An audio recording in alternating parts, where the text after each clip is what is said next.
Hello students, welcome back. आज हम एक नया टॉपिक इलिप्स शुरू करने जा रहे हैं। ओके, तो ellipse is also a part of conic section. Conic section में एक्चुअली पूरी 2D ही आ जाती है, जैसे लाइन भी कॉनिक सेक्शन का ही पार्ट है, pair of line, circle, parabola. But particular conic section में हम पैराबोला और अब इलिप्स एंड देन हाइपरबोला, इन टॉपिक्स के बारे में बात करते हैं।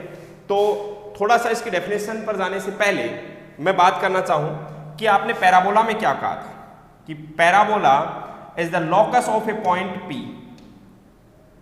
ठीक है, having equal distance from a fix point and a fix line. ये एक लाइन है, इस लाइन से डिस्टेंस यानी PM। तो पैराबोला में केस ये था कि PM या मैं कहूं PF और PM हमेशा इक्वल थे, ये डिस्टेंस इक्वल थी, तब आपको ऐसे पैराबोला मिला। अब बस एलिप्स में क्या होगा कि ये वाली जो डिस्टेंस है पॉइंट P, अच्छा पॉइंट P की कोई भी सिचुएशन हो जाए, ये डिस्टेंस हमेशा इक्वल हो तो आपको पैराबोला मिलेगा। नाउ सिचुएशन ये है कि पॉइंट P की F से डिस्टेंस और पॉइंट P की M से डिस्टेंस में PF हमेशा PM से कम है। PF is always less then PM। तो ये डिस्टेंस कम होती जाएगी, तो जो पैराबोला ऐसे बढ़ना चाहिए था वो थोड़ा क्या होना चाहिए, शुरू हो जाएगा, समझ रहे हैं, वो थोड़ा इस साइड से झुकना शुरू हो जाएगा और हमें जो इस तरीके से एक ज्योमेट्री मिलेगी जो कि सर्कल नहीं होगा।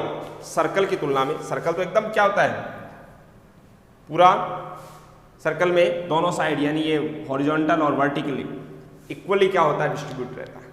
बट इलिप्स है वो एक साइड में ज्यादा फैला हुआ रहेगा और इस साइड से एक्चुअली वही चलेगा कि ये डिस्टेंस कम होनी चाहिए और ये वाली डिस्टेंस क्या होनी चाहिए, ज्यादा। मतलब यहां पर सिचुएशन क्या है, PF is less then PM, ये कम और ये ज्यादा। तो जैसे मान लो ये वाला पॉइंट है, इस पॉइंट की इससे डिस्टेंस कम होने, पहले इक्वल डिस्टेंस थी तब ये पॉइंट ऐसे जा रहा था, लेकिन अब ये डिस्टेंस कम करते चलोगे तो क्या होता जाएगा, ये ऐसे घूमना शुरू हो जाएगा, लास्ट में मिल जाएगा, ये हमें एक इलिप्स मिल जाएगा। तो डेफिनेशन पाओ, N ellipse is locus of a point variable point P which moves such that the ratio of its distance from a fixed point, and the fixed point is said to be focus. Fixed point is said to be focus, and a fixed line denoted by Z dash is called directrix, is always a constant quantity, and the constant quantity is called eccentricity. Ratio जो है, ratio किसका, PF और PM का जो ratio है वो क्या होगा, एसेंट्रिसिटी। और यहां से देखिए PF upon PM less than 1 होगा हमेशा। याद कीजिए सर, पैराबोला में ये इक्वल था तब E इज इक्वल टू 1 आया था। ये डिस्टेंस इक्वल रहेगी तो पैराबोला बनेगा, और अगर F से पॉइंट P की डिस्टेंस कम और लाइन से ज्यादा तो इस रेशियो को कंटिन्यूअस रखेंगे तो आपको एलिप्स बनेगा। ठीक है, तो N ellipse is locus of a variable point P which moves such that the ratio of its distance from a fixed point, that point is called focus, and a fixed line, the line is said to be directrix, is always a constant quantity, and the constant quantity is called eccentricity, and its value is less than 1, E is less than 1, that is ellipse. Okay, चल मैं इस पूरी definition को mathematically ऐसे बोल सकता हूं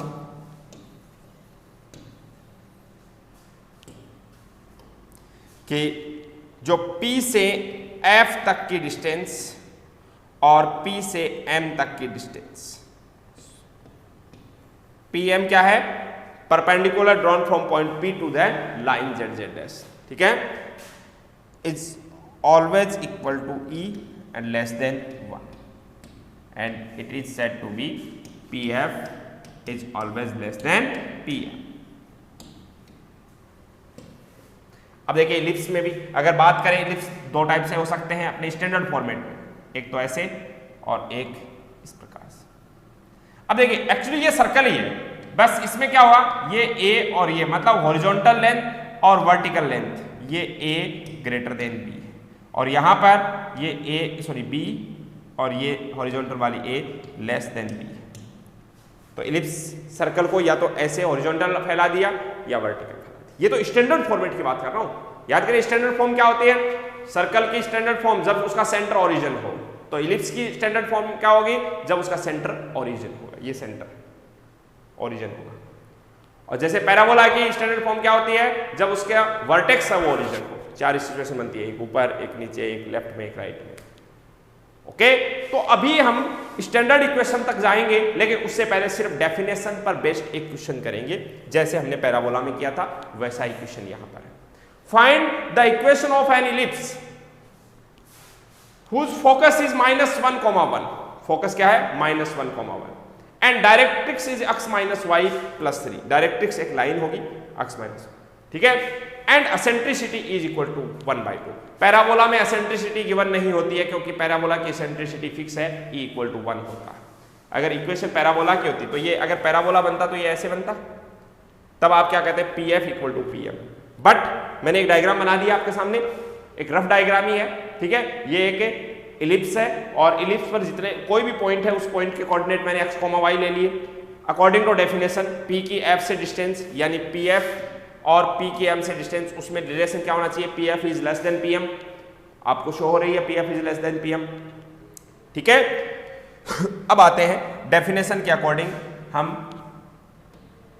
PF is less then PM, ठीक है। आगे बढ़े, PF ratio PM,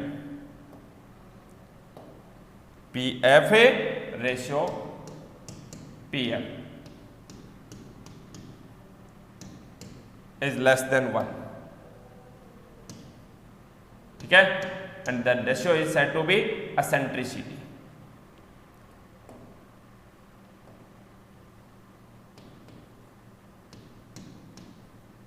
less than 1, okay.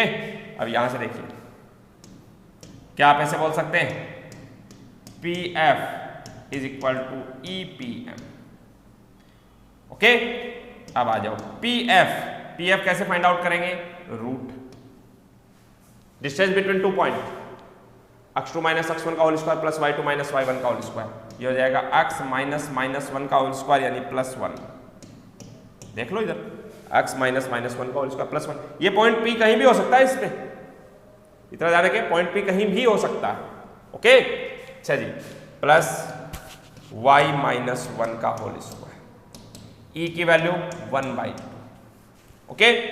PM length कैसे फाइंड आउट करेंगे, याद करो, अगर पॉइंट P के कोऑर्डिनेट x1 y1 होते और ये लाइन की इक्वेशन होती तो कैसे फाइंड आउट करते, distance from a point to the line या perpendicular distance from a point, तो कैसे फाइंड आउट करते हैं, x और y को कोऑर्डिनेट से रिप्लेस कर देते हैं अपॉन √a² + b²। याद आ रहा होगा, ax + by + c लाइन की इक्वेशन है, तो डिस्टेंस का फॉर्मूला था ax1 + by1 + c upon √a² + b²।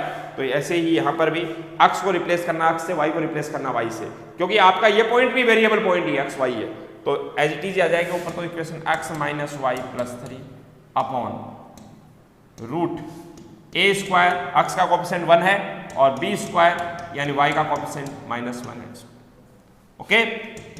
Square कर दो दोनों से, तो स्क्वायर क्या है, तो ये क्या हो जाएगा, रूट हट गया, तो ये हो गया x + 1 का स्क्वायर प्लस y - 1 का स्क्वायर इक्वल टू, यहां देखना 1/4 हो गया, ऊपर क्या हो गया, x - y + 3 का स्क्वायर, नीचे देखो रूट हट गया, तो 1 का स्क्वायर 1 -1 का स्क्वायर 1 स्क्वायर, ये कितना हो गया, 2 हो गया। हने देखा जाए तो ये 8 हो गया है ना, 8 को इधर ले आते हैं, पहले इसको ओपन करो, x + 1 x स्क्वायर, ठीक है, तो 8 इधर मल्टीप्लाई हो जाएगा इधर आगे, तो 8x स्क्वायर प्लस 2x तो 16x प्लस 1 का स्क्वायर 1, लेकिन 8 से 8 आ जाएगा, okay, plus y square 8y square हो जाएगा, बस 8 से मल्टीप्लाई करते चलो, -2y तो 16y प्लस 1 तो +8 इक्वल टू, यहां देखो ये तो आएगा इधर a + b + c का होल स्क्वायर, बोलिए a² प्लस बी स्क्वायर तो माइनस वाई का square y square plus c square 3 का स्क्वायर 9 प्लस 2ab तो 2 into x into minus y तो minus 2x y plus 2bc 2 into minus y into 3 तो minus का 6y plus 2ac तो plus 2 into x into 3 plus का 6x। Now the equation is, देखो ये x square इधर आया 8x square minus x square 7x square, y square इधर आया 8y square minus y square तो प्लस का 7y स्क्वायर, फिर एक्स वाई की टर्म माइनस 2xy है इस साइड में ले आओ प्लस का 2xy, फिर x की टर्म देखिए 16x और यहां पर है 6x इधर आया तो प्लस का 10x रह गया, माइनस 16y प्लस का 6y तो माइनस का 10y, 8 plus 8 16 minus 9 plus 7 equal to 0। This is the equation of ellipse. ध्यान दीजिए ये इक्वेशन भी आपकी जानी पहचानी है, general equation of second degree ax square plus b y square plus 2hxy plus 2gx plus 2fy plus c equal to 0 always represent a line या pair of line. If general equation line को कब represent करता है, जब वो एक होती है ना determinant AHG all hostel girl having boyfriend go for cinema is equal to 0। अगर ये डिटरमिनेंट, अब a की वैल्यू क्या है 7, b की वैल्यू 7, h की वैल्यू देखिए 2h इक्वल टू 2 तो h equal to 2 sorry h equal to 1, 2g equal to 10 तो g equal to 5, 2f equal to minus 10 तो f equal to minus 5, c equal to 7। इनकी value put कीजिए, अगर ये 0 आती तो पेयर ऑफ लाइन को रिप्रेजेंट करता, और अगर ये 0 नहीं है तो इलिप्स को सॉरी कॉनिक सेक्शन, यानी उसमें कौन आ गए पैराबोला, इलिप्स और हाइपरबोला को रिप्रेजेंट करेगी। आप देखेंगे यहां से जो डिटरमिनेंट रहेगी वो नॉट इक्वल टू 0 आएगी, तो ये पैराबोला होगा या इलिप्स होगा या हाइपरबोला होगा। पैराबोला के लिए कंडीशन हमने पढ़ी है h square equal to ab, ellipse के लिए आएगी h square less than ab और हाइपरबोला के लिए आएगा h square greater than ab। Check करो देखिए यहां पर h कितना है 1 है तो h स्क्वायर 1 हो गया, ab a7 b7 तो 49, h square less than ab आ रहा है क्या, इसका मतलब ये इलिप्स है। अच्छा और एक बात, अगर मान लो मैं इस इक्वेशन में ये एक्स वाई वाली टर्म हटा दूं और 7 से डिवाइड कर दूं तो x square plus y square plus 10/7x minus 10/7y plus 1 equal to 0, यानी x square plus y square plus 2gx plus 2fy plus c equal to 0 बन जाए, यानी वो सर्कल का इक्वेशन बन जाएगा। क्या सर्कल के इक्वेशन में क्या होता है h 0 होता है और a और b की वैल्यू 1 1 होती है। ठीक है, तो ये क्या आई है जनरल इक्वेशन आ गई, इस तरीके से जनरल इक्वेशन आएगी। अब हम चलते हैं स्टैंडर्ड इक्वेशन की ओर। स्टैंडर्ड इक्वेशन नाम आते ही दिमाग में क्या आना चाहिए, सेंटर ओरिजिन होना चाहिए। तो पहली स्टैंडर्ड इक्वेशन, ये डायग्राम भी मैंने आप पहले ही बना दिया आपके लिए, बहुत ही आसानी से समझ सकते हैं। याद करो, एक लाइन अगर एक्स एक्सिस पर a इंटरसेप्ट काट रही है और y एक्सिस पर b, तो लाइन का इक्वेशन होता था x upon a plus y upon b equal to 1। अच्छा जी, इलिप्स है वो x एक्सिस पर a इंटरसेप्ट काट रहा है, यहां से यहां तक की डिस्टेंस a है और y एक्सिस पर b, और इलिप्स की इक्वेशन क्वाड्रेटिक होनी है, तो इक्वेशन क्या बन गई एक्स स्क्वायर। ये लो, अब इसमें a एक्स इंटरसेप्ट बड़ा है y इंटरसेप्ट छोटा है, a यहां गलत लिख दिया मैंने, यहां सिचुएशन क्या है a is a greater than, मैं समझाने के लिए कह रहा हूं, ये नहीं कह रहा कि लाइन में ऐसा आया तो अब इलिप्स में ऐसे ही आएगा ना, समझाने के लिए। अगर आप डेरिवेशन करते हैं ना किसी पॉइंट से वो डिस्टेंस हो तो आपको इसी प्रकार का एक स्टैंडर्ड इक्वेशन मिलेगा। इसमें और भी खास बात देखिए, अगर a और b इक्वल हो जाए तो इक्वेशन क्या बन जाएगा x square upon a square y square upon a square equal to 1। तो ये हो गया x square plus y square is equal to a square. क्या सर्कल बन जाएगा क्या, बिल्कुल हाँ। अगर एक्स इंटरसेप्ट और वाई इंटरसेप्ट दोनों बराबर हो जाए तो ये पूरा क्या हो जाएगा, एक राउंड पूरा सर्कल बन जाएगा। ओके, तो ये बात आप समझ लेते हैं, तो मैं फटाफट इसकी और सारी बातें कर लेता हूं, आप ध्यान देंगे बस समझने वाले पॉइंट क्या है। सबसे पहले तो देखिए ये x axis y axis centre, ठीक है, उसके डायग्राम बना लो एक चीज। सेंटर के फोकस दोनों साइड होंगे। पहली बात तो ये पॉइंट ए और बी के ए के कोऑर्डिनेट ए, ये वाली डिस्टेंस ए है तो a, 0, नेगेटिव डायरेक्शन में तो -a, 0, बी ऊपर है 0, b वाई एक्सिस पर अक्स कोऑर्डिनेट 0 और b डैश नीचे है 0, -b। ओके, अच्छा इक्वेशन में एक ये भी काम का पॉइंट होता है अपना, क्या b square is equal to a square bracket में 1 - e स्क्वायर, यानी एसेंट्रिसिटी के लिए कैलकुलेशन कर सकते हैं यहां से। देखो b square is equal to a square minus a square e square, इसको इधर ले आओ तो a square e square is equal to a square minus b square. Now e square is equal to a square minus b square upon a square, तो e is equal to root a square minus b square upon a, ये eccentricity जो कि हमेशा 1 से कम होगी। ठीक है, अच्छा 1 से कम होगी।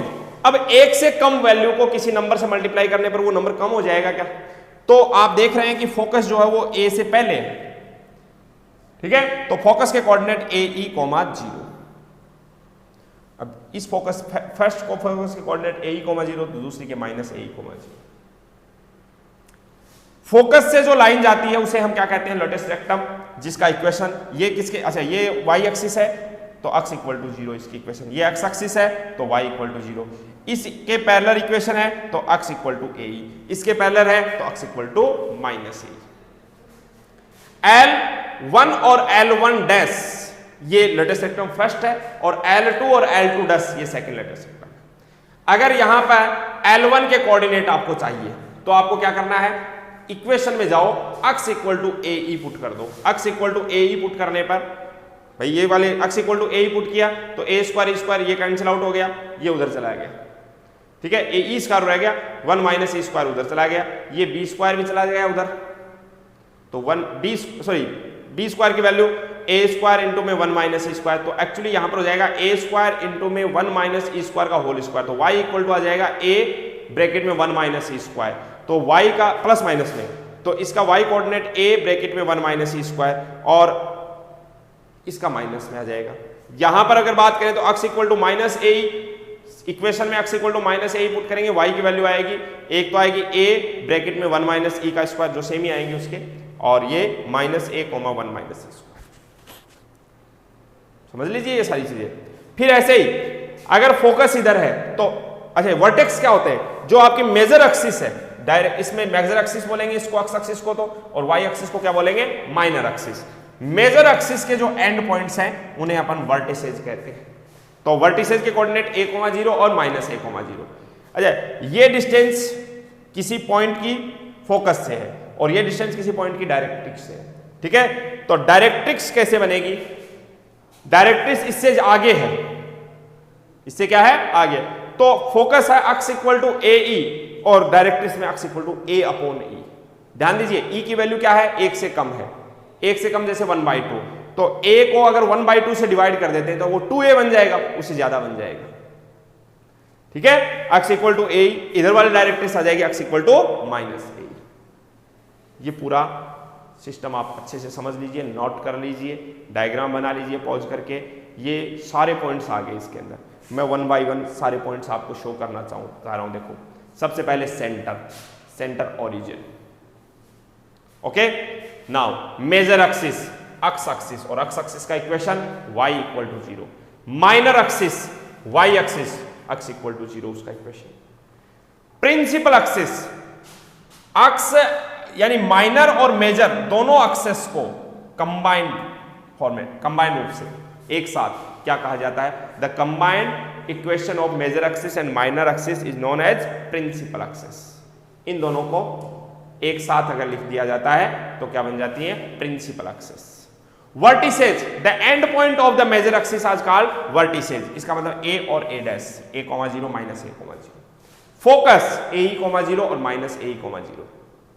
Directrix x equal to a upon e, x equal to -a upon e। And eccentricity e calculation कर चुका हूं, e equal to root a square minus b square upon a। एक बार फिर से पूरा डायग्राम देख लीजिए और उसके बाद में आगे के पॉइंट्स 1 बाय 1 लिख लीजिए आप। नाउ लेटेस्ट रेक्टम, जो आपका पॉइंट नंबर 9 है।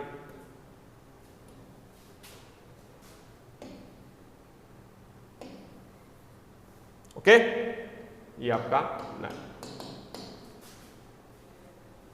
लेटेस्ट रेक्टम कैसे होगा? देखो, फर्स्ट लेटेस्ट रेक्टम में L1 L1 dash x equal to a और L2 L2 dash x equal to minus a. L1 के कोऑर्डिनेट ये हैं, L1 डैश के कोऑर्डिनेट, L2 के कोऑर्डिनेट और L2 डैश के, इन दोनों की लेंथ इक्वल होगी। और वो कैसे फाइंड आउट करेंगे अपन? डिस्टेंस फॉर्मूला से। और जब डिस्टेंस फॉर्मूला लगाएंगे तो लेंथ, लेटेस्ट रेक्टम की जो लेंथ है वो हमें मिलेगी 2a और ब्रैकेट में 1 माइनस e स्क्वायर, याद रख लेंगे। अच्छा जी, यहां मैंने इतना सा काम किया, a से ऊपर नीचे मल्टीप्लाई कर दिया, तो 2a स्क्वायर ब्रैकेट में 1 माइनस e स्क्वायर, ये b स्क्वायर के इक्वल बन गया। तो लेटेस्ट रेक्टम की लेंथ अब ऐसे भी याद रख सकते हैं, 2b square upon a। Okay, अच्छा अब चलते हैं वापस। अगर लेटेस्ट रेक्टम के कोऑर्डिनेट आपको लिखने हो, जब ये कोऑर्डिनेट ऐसे भी लिखे जा सकते हैं, देखो a, यहां पर मैंने a से ऊपर नीचे मल्टीप्लाई कर दिया, a square upon a square bracket में 1 माइनस e स्क्वायर बन गया b स्क्वायर अपॉन a, और ये minus b square upon a। ठीक है, ये वापस b स्क्वायर अपॉन a के रूप फॉर्मेट में भी लिखे जा सकते हैं। अब L1 और L1 डैश के कोऑर्डिनेट ये भी याद रख सकते हैं। ओके, ये हमारे स्टैंडर्ड फॉर्म की, मतलब पहला केस हो गया स्टैंडर्ड फॉर्म। ओके, नाउ फिर से देख लीजिए आप, सारी बातें आपको याद होनी चाहिए। ये फर्स्ट स्टैंडर्ड इक्वेशन है इलिप्स की, एक्स स्क्वायर है इक्वेशन वो x square upon a square plus y square upon b square equal to 1।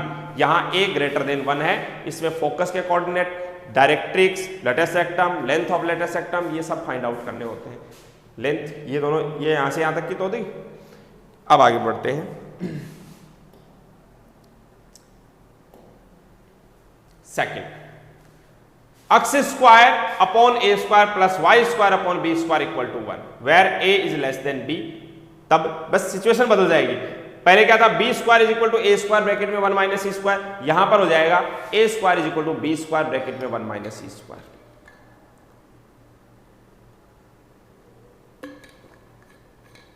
Focus कहां चली जाएगी अब? वाई एक्सिस पर। इधर थी तो a ही कोमा 0, यहां पर 0 comma b, 0 comma minus b। ये पॉइंट वैसे के वैसे रहेंगे, a comma 0, b minus a comma sorry a dash b 0 comma b और b dash 0 comma minus b। अब फोकस यहां आ गई, फोकस से जो लाइन जाएगी वो लेटेस्ट रेक्टम, तो इसकी इक्वेशन हो जाएगी y इक्वल टू b। इस बार इसके पैरेलल है, एक्स एक्सिस की इक्वेशन होती है y इक्वल टू 0, तो ये y इक्वल टू b, ये y equal to minus b। Directrix, पहली डायरेक्ट्रिक्स यहां होगी तो y equal to b upon e, और दूसरी डायरेक्ट्रिक्स इसके नीचे होगी तो y equal to minus b upon e। इनके जो एंड पॉइंट्स हैं उनकी कैलकुलेशन इक्वेशन में जाना है, और इक्वेशन में जाकर के आपको क्या करना है, एक्स यहां y equal to b put कर देना है। तो आपको देखो यहां पर y कोऑर्डिनेट तो b फिक्स हो गया, इसमें y coordinate minus b fix हो गया। पहले अभी अपने देखा लास्ट में कि ये वाला आ गया था 2b स्क्वायर अपॉन a, तो अब इक्वेशन में क्या आ जाए, 2a स्क्वायर अपॉन b आ जाएगा। ठीक है, तो a स्क्वायर अपॉन b उसका अक्स कोऑर्डिनेट हो जाएगा, और इसका हो जाएगा x coordinate minus a square upon b। यहां पर x coordinate a square upon b, यहां पर x coordinate minus a square b। ठीक है, मैंने डायरेक्ट वो ई वाला ही रखा ही नहीं इसको, अगर रखता तो क्या होता है, इसका b इंटू में 1 माइनस ए स्क्वायर, ये भी b into 1 minus a square, यहां पर क्या जाता है माइनस b इंटू में 1 माइनस ए स्क्वायर, यहां पर minus b into 1 minus a square X coordinate. y coordinate तो इक्वेशन से ही पता चल जाता है, y इक्वल टू b है तो y कोऑर्डिनेट दोनों जगह पर b ही होगा, यहां y equal to minus b है तो दोनों जगह पर y coordinate y equal to minus b।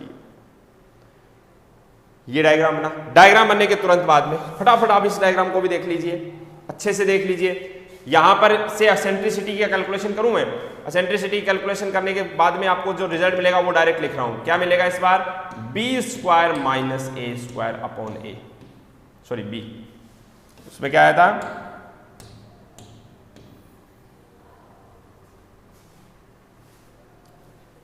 Okay. Now next,